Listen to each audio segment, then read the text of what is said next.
지난번 영상에서 아주 미니멀하게 챙기는 출산 가방을 말씀드렸는데요. 출산을 하고 나서 보니 준비해 갔던 것도 도대체 왜 이게 필수템이었을까 하는 것들도 많고 한 번도 안 쓰고 돌아온 것도 많았거든요. 그래서 이번에는 출산 당시 기억을 되살려서 오히려 많은 분들이 필수템이라고는 하지만 저는 생각보다 괜히 가져왔는데? 라고 생각한 몇 가지를 말씀드릴게요. 사람마다 다를 수 있으니까 왜 필요 없었는지 제 경험담을 좀 자세히 말씀드릴게요. 짧은 영상이니 끝까지 보시고 필요하실 것 같은 분들은 추가로 챙겨가시면 될 것 같아요. 우선 압박 스타킹인데요. 저는 개인적으로 임신 중기부터 하지 정맥류 때문에 다리가 많이 붓고 항상 땡땡함 그런 느낌이었어요. 다리가 너무 필요하다 보니 온몸이 더 필요한 느낌이랄까요? 그래서 산부인과에서 직접 처방받아서 사용했었어요. 태교 여행 때도 필수템으로 챙겨서 항상 신고 다녔고요. 출산 바로 전날까지 일어나자마자 압박 스타킹부터 신고 잠들기 직전에 벗을 정도로 애용했거든요. 출산 이후에도 많이 부을 수 있어서 꼭 챙겨가라고 해서 챙겨갔는데 저는 오히려 출산 직후 거의 붓지 않아서 한 번도 신진 않았어요. 또 개인 수건도 2장 챙겨갔는데요. 병원과 조리원에 모두 수건이 구비되어 있어서 사용하지 않았고요. 튼살 오일, 로션, 복부팩 같은 경우에는 출산 이후에도 튼살이 생겼다는 산모들이 많아 혹시 몰라 챙겨갔었거든요.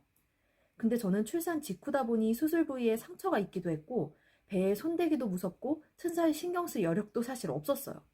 특히 오일이랑 로션은 괜히 이렇게 바르면서 복부가 압박될까봐 무서워서 쓰지 못했어요.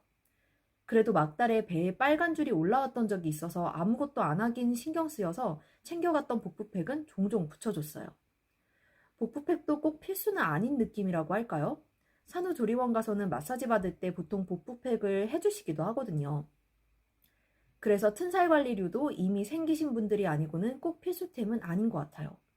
미니멀하게 챙겨가는 게 나올 때도 다시 짐 쌀 때도 편하고 좋더라고요. 대부분 회복에 전념하고 편하자고 조리원에 가시는 건데 짐 싸는 거에 너무 스트레스 받지 말자고요.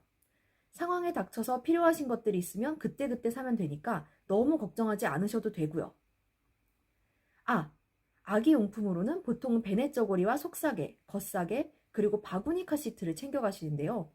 베네 저고리는 저고리처럼 입히는 아기 옷이고 속사계는 그 위에 신생아들이 보통 모로 반사가 심하기 때문에 엄마 뱃속에서처럼 안정감을 느끼라고 손발을 넣고 이렇게 꽁꽁 싸매는 일종의 얇은 담요 같은 거예요. 보통 베네 저고리와 속사계가 평소 아기 복장의 한 세트고요. 겉사계는 좀 더 두터운 담요나 이불 같은 느낌인데 외부로 이동할 때 아기를 싸서 이동하는 거예요. 아기 옷 같은 경우 가시는 병원이나 산후조리원에 따라 챙겨가시는 개수는 조금씩 다르신 것 같아요. 저 같은 경우는 병원과 같은 건물에 연계된 산후조리원을 갔어서 베네 저고리와 속사계, 겉사계를 각각 한 개씩만 가져갔었는데요.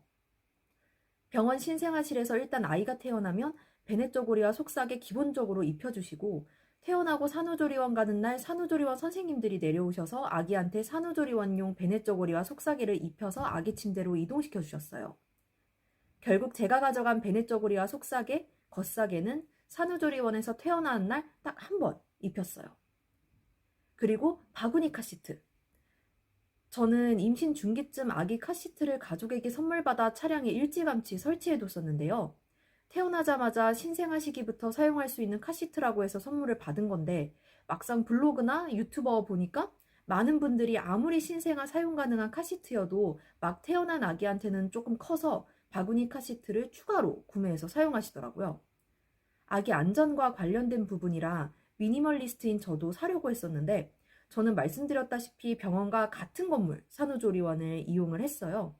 실제로 아기가 카시트에 처음 앉게 된 날은 생후 3주가 넘은 시점이었거든요. 그때쯤이면 태어난 직후보다 좀 커져서 혹시라도 머리 부분이 흔들릴 것 같으면 기저귀나 겉사계 등으로 고정시켜주는 걸로도 충분할 것 같았어요. 마지막까지 고민했지만 결국 별도로 바구니 카시트는 준비하지 않았어요.